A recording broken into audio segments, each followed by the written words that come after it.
عاشورہ یعنی 10 محرم کا روزہ۔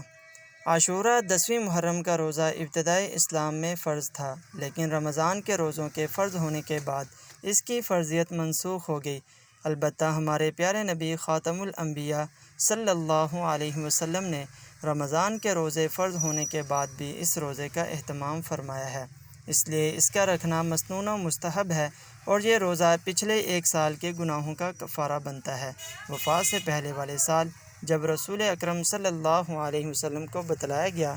کہ یہود بھی شکرانہ کے طور پر عاشورہ کا روزہ رکھتے ہیں، تو آپ صلی اللہ علیہ وسلم نے یہ ارشاد فرمایا تھا کہ اگر میں آئندہ سال تک زندہ رہا تو 9ویں کا روزہ بھی رکھوں گا،